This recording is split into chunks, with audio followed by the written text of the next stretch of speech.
Bonjour à tous. Aujourd'hui, nous allons entamer une série sur les articles médicaux et l'honneur revient à l'étude EPIDIAR, qui est une des premières et plus grandes études sur diabète et ramadan. La prévalence du diabète augmente considérablement et particulièrement dans les pays en voie de développement où réside la majorité des musulmans. Il existe plus d'1 milliard de musulmans dont la majorité observe le jeûne du mois de ramadan chaque année. C'est le quatrième pilier de l'islam. Certaines maladies dispensent du jeûne. Malgré cela, beaucoup de patients jeûnent sans le consentement de leur médecin.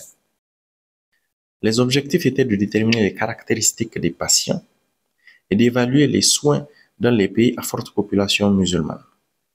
Étudier le diabète pendant le ramadan, ainsi que les effets du jeûne sur le bien-être des patients et la gestion du diabète. Il s'agissait d'une étude multicentrique qui concernait 13 pays, dont 4 en Afrique: l'Algérie, l'Égypte, le Maroc et la Tunisie. Et 9 pays d'Asie: l'Arabie Saoudite, le Bangladesh, l'Inde, l'Indonésie, la Jordanie, le Liban, la Malaisie, le Pakistan et la Turquie. L'étude avait débuté après Ramadan 2001 jusqu'en janvier 2002 et avait enrôlé 12 914 patients.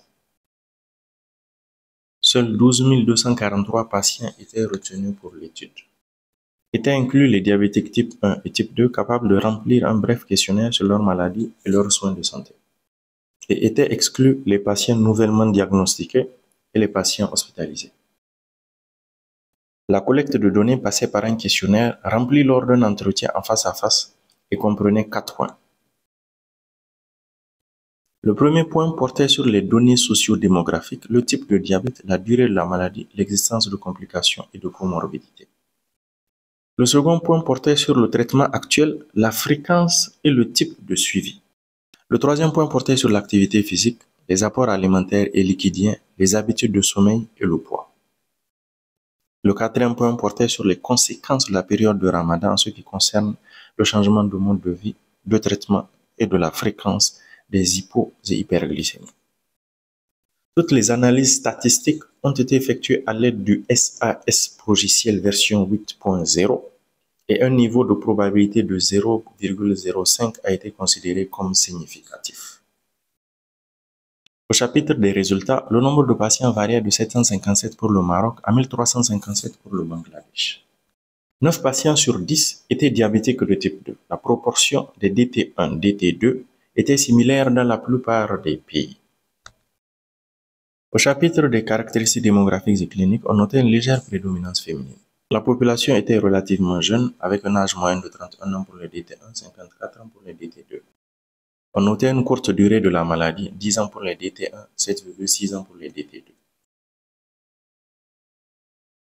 L'IMC moyen était de 24 pour les DT1, 27,2 pour les DT2. La fréquence des complications était élevée, portant sur la neuropathie, la rétinopathie et la néphropathie diabétique.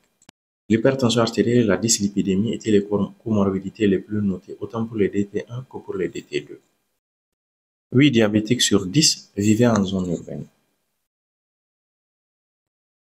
Un DT1 sur 10 et un DT2 sur 4 n'étaient pas suivis par un spécialiste. Le nombre de visites médicales par an était de 9,8 pour les DT1, 8,3 pour les DT2. 76% des DT1 et 69% des DT2 obtenaient de l'aide de leurs proches pour leurs soins. 89% des DT1 et 80% des DT2 bénéficiaient des recommandations pré-Ramadan. Par contre, seuls 67% des DT1 et 37% des DT2 faisaient l'autosurveillance glycémique. Chez les DT1, 92,3% étaient sous insuline seule, dont 78% de prémix et 7,7% étaient sous insuline associée aux antidiabétiques oraux. Chez les DT2, 78,4% étaient sous antidiabétiques oraux seuls, 7,3% étaient sous antidiabétiques oraux associés à l'insuline, dont 12% de prémix. 9,4% étaient sous insuline seule et 4,9% étaient sous mesure hygiéno-diététique seule. 42,8% des DT1 et 78,7% des DT2 jeûnaient pendant au moins 15 jours. 65% des DT1 et 57% des DT2 pensent qu'ils doivent prendre un repas différent de celui de leur famille. 73% des DT1 et 55% des DT2 pensent qu'ils peuvent rompre le jeûne. L'insuline était restée inchangée dans 64% des cas, les antidiabétiques oraux dans 79% des cas pour les DT1, 75% des cas pour les DT2.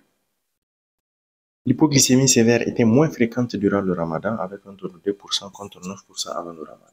40% des DT1 et 9% des DT2 avaient présenté au moins un épisode d'hyperglycémie ayant nécessité une hospitalisation pendant le ramadan, contre 13 et 4% avant le ramadan.